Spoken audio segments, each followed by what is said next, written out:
Hi there, I'm Lee Nida, the ELA specialist with the Minnesota Department of Education. And I'm Jake Senchins, Education Services Director at the Northwest Service Cooperative. And my name is Lee Fisher. I serve as the Director for the Minnesota Writing Project. Thank you for watching this webinar to better understand the shifts in the 2020 ELA standards. This webinar is one of a series of recorded webinars for teachers and administrators to watch as they work toward implementation of the 2020 ELA standards in the 2025-26 school year. We'll be releasing these webinars in waves or sets, but we hope that districts will use these so that they align with their own district needs.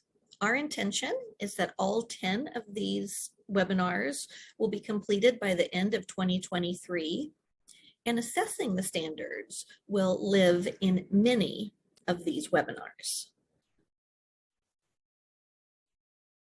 The Minnesota Department of Education is committed to equity. The 2020 ELA standards represent a prioritization of equity and an aim to improve conditions for learning for all students.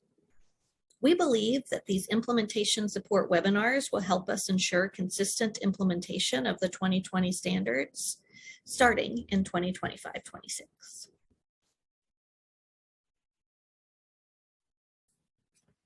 This screen shows the major shifts in each of the strands. Two of the major shifts in reading are that in most anchor standards, the literary and informational text benchmarks are not separated. And there's an emphasis on self-selection, choice, and reading from diverse perspectives, with self-selection in as many places as possible. Two of the big shifts in writing are that Writing Standard 2 incorporates student personal perspective, identity, and voice across writing purposes and disciplines. And Writing Standard 4 now includes both to argue and to persuade. And all the benchmark language says write to argue, for example, rather than write an argument. The two big shifts in the listening, speaking, viewing, and exchanging ideas strand are that you'll see a big focus on listening before speaking, considering diverse perspectives and discussions, and valuing a genuine exchange of ideas. Standard 2 in that strand encompasses spoken language skills and emphasizes attending to audience and context.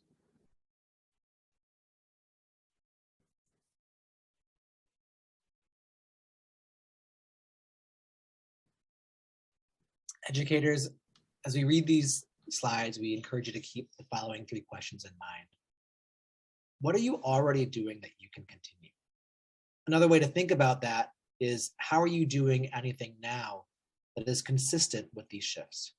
And lastly, what changes will you need to make?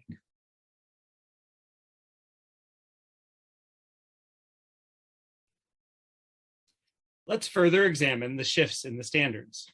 The first notable shift in reading standards is that in most anchor standards, literary and informational text benchmarks are not separated. So what's the significance of this shift? Reading comprehension skill is the focus. So how we are reading applied to varied texts. This gives teachers the opportunity to circle back to comprehension skills, and students the opportunity to see that comprehension skills can be applied to various types of texts. Some implications for this shift are this gives teachers the flexibility in choosing the best text to teach a skill and meet a specific task. It also asks teachers to draw connections in different types of text to a skill. The other noteworthy shift in reading standards is an emphasis on self-selection, choice, and reading from diverse perspectives, as well as self-selection in as many places as possible.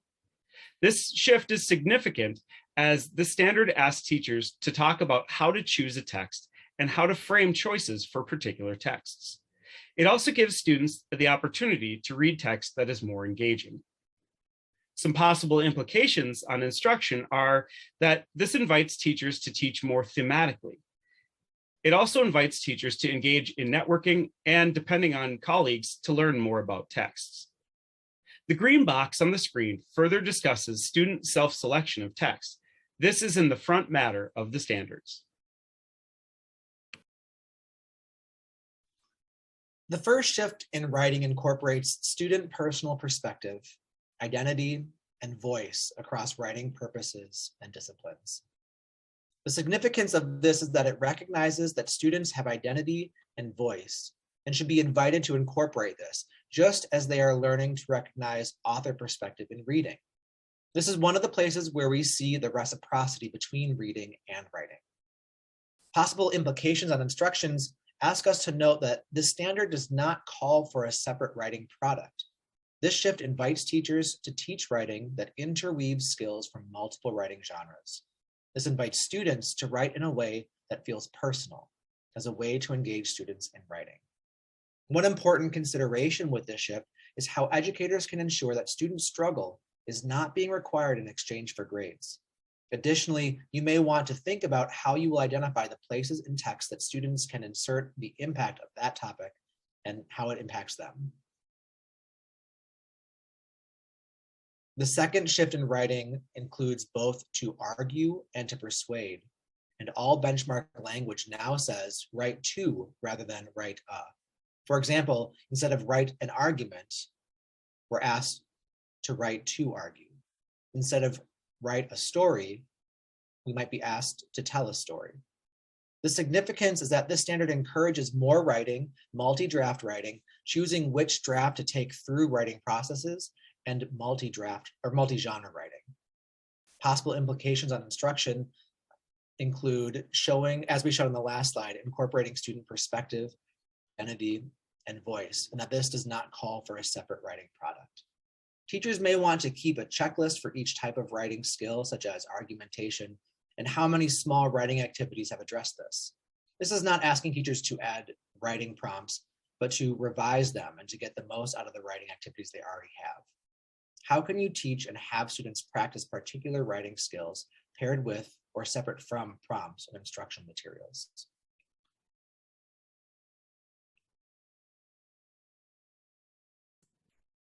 The first major shift in the listening, speaking, viewing, and exchanging ideas strand is a focus on listening before speaking, considering diverse perspectives and discussions, and valuing a genuine exchange of ideas. This is significant because it encourages listening to understand and speaking to share personal ideas and experiences. Listening involves asking questions and checking for understanding, not just waiting for your turn to speak.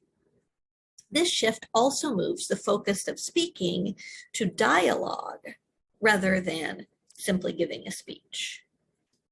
Some possible implications on instruction are that this invites teachers to give instruction on the skills of listening and the skills of dialogue. This also invites teachers and students to ask which perspectives might complicate and hone our understanding of an issue. So 2 first steps might be to bring in diverse perspectives to your discussions through text, video, audio recording, or a guest speaker.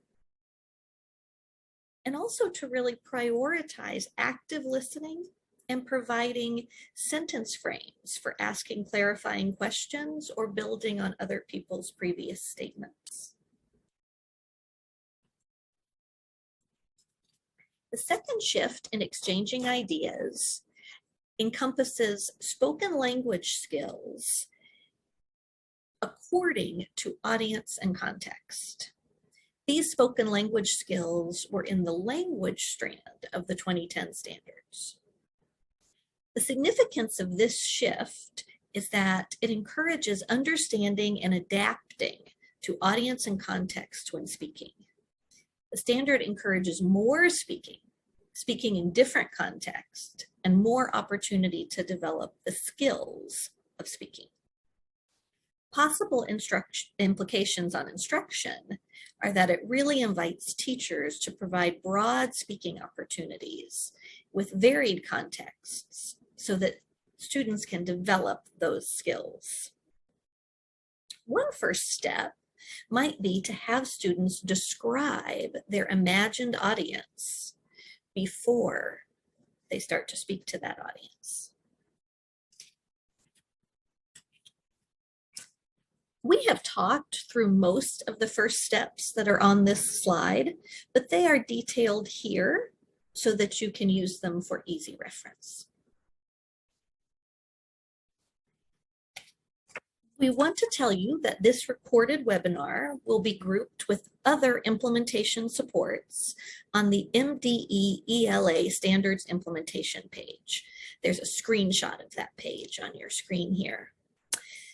There are also resources related to standards-based education in general on the MDE Standards portal, and there will be good resources to support educators in literacy being provided by Compass. We are showing here a few additional resources that we think will help teachers in understanding and implementing these shifts. We would suggest looking at Penny Kittle and Kelly Gallagher's work on book clubs to help promote student choice and reading from diverse perspectives. We would suggest looking at the National Writing Project resources to help develop everyday writing practices and to create a community of writers. And we would suggest looking at the Learning for Justice resources to support not only shifts in the listening, speaking, viewing, and exchanging ideas strand, but really across the strands through an equity lens.